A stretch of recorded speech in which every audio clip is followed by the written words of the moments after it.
বিক্রমের হাত দুটো তখন রিতার নাইটির ওপর দিয়ে তার শরীরের প্রতিটি ভাঁজ উন্মত্তের মতো অন্বেষণ করছিল। চারদিকের নিস্তব্ধতা ভেঙে শুধু শোনা যাচ্ছিল তাদের দুজনের ঘন নিঃশ্বাসের শব্দ।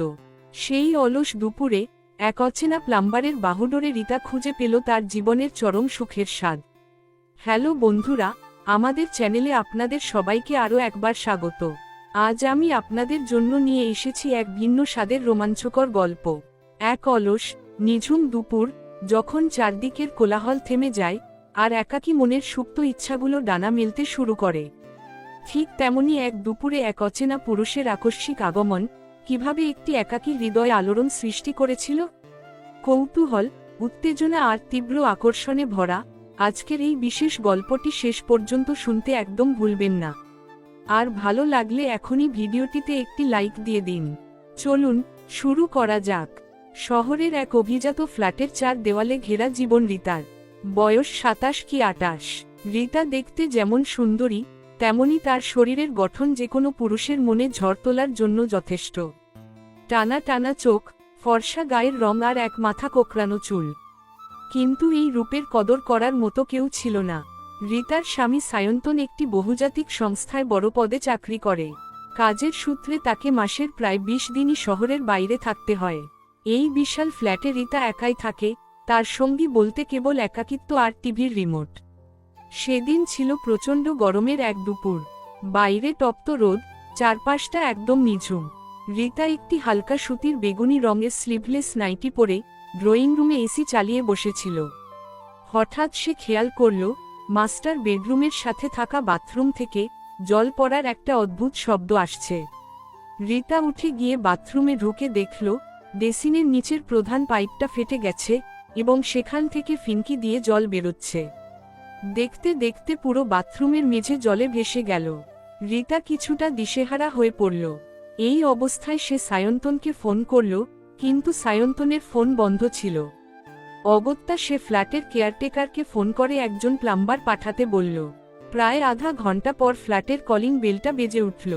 রিতা দরজা খুলতেই সামনে এসে দাঁড়ালো এক যুবক। ম্যাডাম, আমি প্লাম্বার। কেয়ারটেকার বাবু পাঠালেন। তার নাম বিক্রম। বয়স 25-26-এর বেশি হবে না। লম্বা, সুঠাম চওড়া কাঁধ আর রোদে পোড়া তামাটে গায়ের রং। পরনে একটা সাধারণ স্যান্ডো গেঞ্জি আর জিন্স। গেঞ্জির ওপর দিয়ে তার বুকের এবং হাতের পেশিগুলো স্পষ্ট বোঝা যাচ্ছিল। তার শরীর থেকে এক ধরনের পুরুষালী বুনো গন্ধ আসছিল, যা রিতার অবচেতন মনকে মুহূর্তের জন্য নাড়া দিয়ে গেল। রিতা নিজেকে সামলে নিয়ে বলল, হ্যাঁ, ভেতরে এসো। বাথরুমের পাইপটা ফেটে গেছে, পুরো জল জমছে। বিক্রম তার টুলবক্স নিয়ে রিতার পিছু পিছু বাথরুমে ঢুকল। বাথরুমের ছোট জায়গায় দুজনে এত কাছাকাছি দাঁড়িয়ে ছিল যে বিক্রমের গরম নিঃশ্বাস রিতার ফর্সা কাঁধে গিয়ে লাগছিল। রিতা কেমন যেন এক অদ্ভুত অস্বস্তি আর শিহরণ অনুভব করতে লাগল। বিক্রম বাথরুমের মেঝেতে হাঁটু গেড়ে বসে পাইপটা পরীক্ষা করতে শুরু করল। রিতা দরজার কাছে দাঁড়িয়ে তা দেখছিল। গরম আর পরিশ্রমের কারণে বিক্রমের চওড়া পিঠ আর বুক ঘামে ভিজে চকচক করছিল। তার শরীরের প্রতিটি পেশির নড়াচড়া রিতার মনের ভেতর এক অন্যরকম আগুনের জন্ম দিচ্ছিল।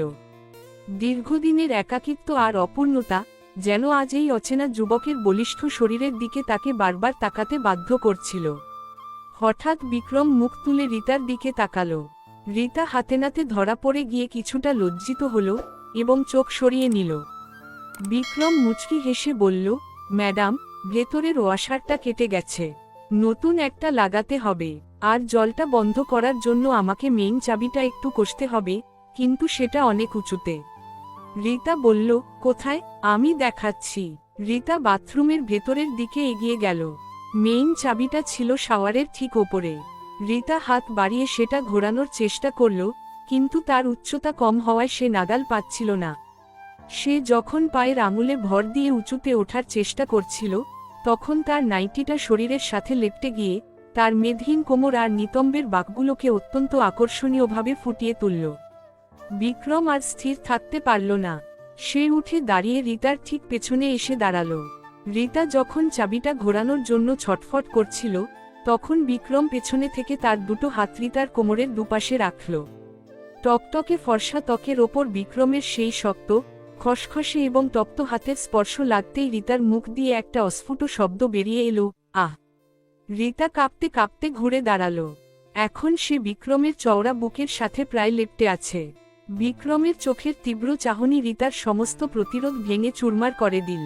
ম্যাডাম, আপনি খুব সুন্দরী, বিক্রম ফিসফিস করে বলল, তার গলার স্বর কাঁপছিল। রিতা কোনো কথা বলতে পারল না। তার বুকটা তখন দ্রুত ওঠানামা করছিল। সে শুধু বিক্রমের স্যান্ডো গ্যাঞ্জিটা দুহাতে শক্ত করে খামচে ধরল। এটি ছিল এক নীরব সম্মতি। বিক্রম আর দেরি করল না। সে রিতাকে দুহাতে জড়িয়ে ধরে বাথরুমের দেওয়ালে চেপে ধরল। বাথরুমের শাওয়ার থেকে তখনও হালকা হালকা জলের ফোঁটা তাদের ওপর পড়ছিল। সেই জল আর তাদের শরীরের উত্তাপ মিলেমিশে একাকার হয়ে গেল। বিক্রম তার মুখটা নামিয়ে রিতার ভেজা ঠোঁটে নিজের অধিকার স্থাপন করল। দীর্ঘদিনের ক্ষুধার্ত রিতাও নিজেকে সম্পূর্ণ সঁপে দিল এই আদিম আকর্ষণের কাছে। বিক্রমের হাত দুটো তখন রিতার নাইটির ওপর দিয়ে তার শরীরের প্রতিটি ভাঁজ উন্মত্তের মতো অন্বেষণ করছিল। চারদিকের নিস্তব্ধতা ভেঙে শুধু শোনা যাচ্ছিল তাদের দুজনের ঘন নিঃশ্বাসের শব্দ। সেই অলস দুপুরে এক অচেনা প্লাম্বারের বাহুডোরে রিতা খুঁজে পেল তার জীবনের চরম সুখের স্বাদ। প্রায় 1 ঘন্টা পর বাথরুমের পাইপ ঠিক করা শেষ হলো। বাথরুম এখন একদম পরিষ্কার, জল পড়ার কোনো শব্দ নেই। বিক্রম তার জিনিসপত্র গুছিয়ে ড্রয়িং রুমে এসে দাঁড়ালো। রিতা আয়নার সামনে দাঁড়িয়ে নিজের চুল আর পোশাক ঠিক করে দরজার কাছে এলো। তার চোখে মুখে তখনও এক অন্যরকম তৃপ্তি আর লাবণ্যের ছোঁয়া। সে পার্স থেকে বিক্রমের পারিশ্রমিক বের করে তার হাতে দিল দাঁড়ি।